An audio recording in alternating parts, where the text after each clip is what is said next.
Fala galera, Greg aqui na área, bastante sumido aqui do canal do YouTube e também do Instagram. Agora a gente vai voltar a fazer vídeos, porque esses 2 últimos meses foram de bastante mudança para nós aqui na empresa. O tempo que a gente tinha disponível para fazer vídeo ficou meio prejudicado. Então agora as coisas estão um pouquinho mais tranquilas, funcionando, e a gente está com um pouquinho mais de tempo para voltar a fazer conteúdo para vocês. E uma das nossas dificuldades é que tipo de conteúdo vocês querem. É muito difícil a gente fazer ou bolar, ter a ideia de um conteúdo bom por semana. No começo é tranquilo, tem muita coisa a ser feita, mas depois que a gente já vai abordando a maioria dos assuntos, depois a imaginação não vai tão longe. Então deixa aqui nos comentários os vídeos, os temas que vocês querem que a gente fale sobre apostas esportivas, quais os tópicos que daí a gente vai se organizar melhor e atendo melhor também a demanda de vocês. E hoje eu vou falar como foi a nossa experiência de não trabalhar com a Bet365. Não foi exatamente sem trabalhar, a gente deixou ela muito de lado, a gente ainda utilizou algumas contas ou outras, mas a nossa operação, que durante 5 anos mais ou menos foi 100% exclusiva da 365, ou 99,9% exclusiva da 365. Hoje a gente tem, 5% de contas da 365 e 95% de casas alternativas. E parece que é uma mudança meio simples, é só usar um outro site e você mantém a sua operação normal, mas não, às vezes tem mais dificuldades do que a gente imagina. A primeira coisa que a gente nota nos casebres, como a gente chama carinhosamente as casas alternativas, é que a primeira coisa, não tem todos os jogos. Na 365 ela é de longe, é disparada, não tem ninguém para bater ela, que ela tem todos os jogos. Ela é pioneira nisso, ninguém ganha dela. Então qualquer outra casa que você for usar vai ter com boa vontade uns 90%. Geralmente uns 70% a 80% dos jogos. Isso falando de futebol, tá? Não sei como que é para outros esportes, possivelmente deve ser a mesma coisa. E isso já dá uma prejudicada no seu resultado. Se você tinha 100 tips que você ia fazer na 365, você vai fazer nas casas alternativas 70. Só por causa da disponibilidade de jogos. Então, se você fazia 10 unidades na 365, numa lógica meio linear, você vai fazer 7 unidades na casa alternativa. Isso só por causa da disponibilidade. Agora a gente vai para o segundo problema. O segundo problema são as cotações. Novamente, a 365, apesar dos pesares, ela é a melhor nesse sentido. Ninguém bate a comissão dela, a não ser a Pinnacle em jogos grandes, que tem uma odd melhor.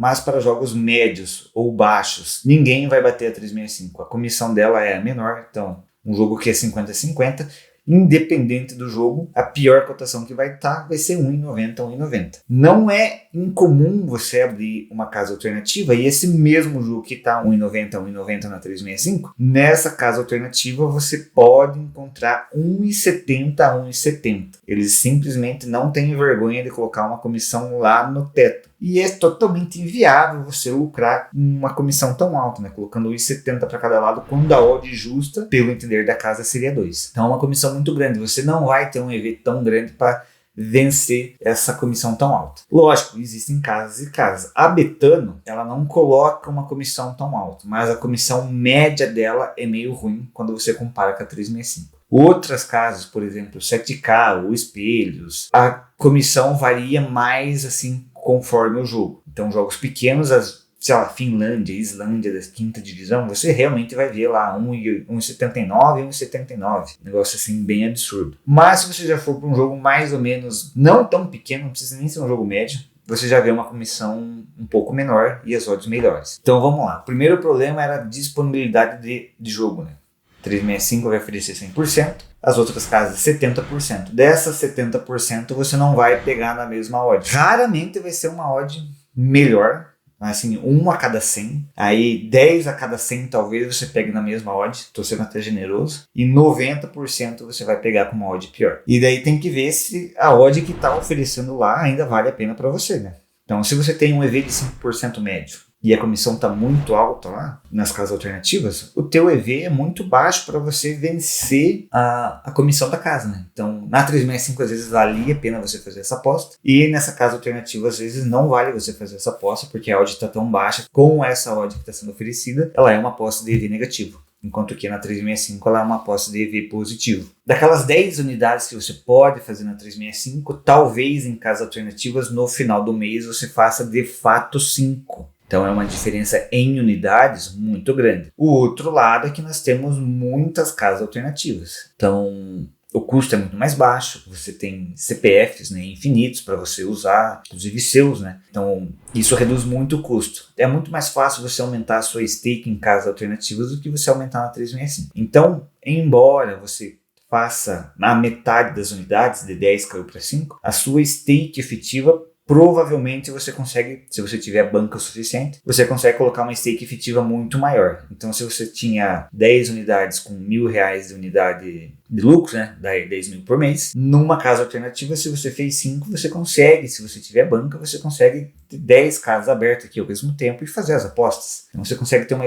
stake efetiva maior. E isso compensa um pouco a falta de jogos e as odds um pouco piores, né? Uma coisa que a gente sofreu aqui é que você precisa ter muito bem calculado qual é a sua vantagem, qual é o seu EV+, né? Porque com o seu EV+ esperado, você pode calcular uma odd mínima que você vai fazer uma aposta. Então, eu encontrei valor na 365 com 5% de EV. A odd era 1,90 lá. Você vai numa casa alternativa e está 1,82. Mas o teu EV é 5%. Vale a pena você fazer nesse 1,82? Você precisa fazer uma conta.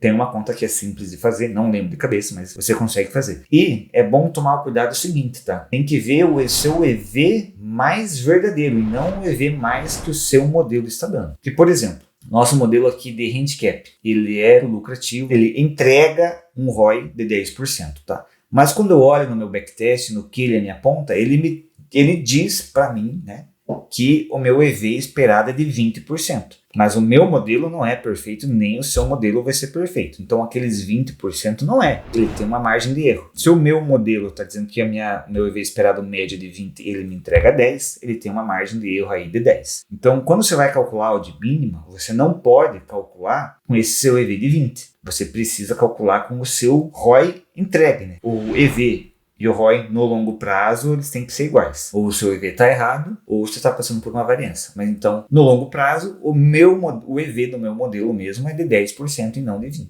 E eu preciso calcular a odd mínima com 10 e não com 20. Isso foi uma coisa que a gente pecou aqui no começo, que eu não me atentei, a gente calculava a odd mínima baseado no EV. E às vezes vinha tipo com EV de 30%, 40%. E o meu modelo não entrega isso. Então a gente fez muita aposta de EV negativo, que só comeu a nossa banca, e hoje a gente está com uma operação bem alinhada. E o primeiro mês que a gente fez somente casas alternativas foi meio sofrido. Deu lucro, mas foi um lucro assim a conta-gotas. E agora, conforme você vai adaptando a sua logística, você consegue ir aumentando o seu lucro. E infelizmente, apesar de a gente ter 120, 130 casas aí reguladas, a gente nota que na prática, para o apostador lucrativo, pelo menos para futebol e pelo menos no meu modelo, né? Cada um tem a sua realidade. A gente nota que prestam talvez 10%, né? 90% você entra no site, é até difícil você encontrar a seção de apostas esportivas. Eles querem ser um cassino digital online, mas eles são obrigados a ter uma aposta esportiva por causa da regulamentação. Então, às vezes é até difícil você achar a seção de apostas esportivas. Você entra lá, tem 3 jogos com uma comissão lá na Casa do Chapéu, e você vê que o foco deles não é aposta esportiva, e sim pegar dinheiro do cassino. Poucas casas hoje prestam. A gente está usando muito a Betano. A Superbet eu nunca consegui usar, usando alguns espelhos da 7K. Recentemente, a gente nunca parou de usar a 365, a gente reduziu muito, e recentemente parece que a 365 deu uma melhorada na limitação. Vamos ficar de olho. Curtiu o vídeo? Deixa seu like. Não esquece de colocar nos comentários o que você quer de temas sobre apostas esportivas para a gente ter o que falar nos próximos vídeos. Às vezes a gente não faz o vídeo e a gente fica sem tema para criar, beleza? Então é isso. Deixa seu like, se inscreve no canal e fica ligado para mais vídeos sobre apostas esportivas. Valeu!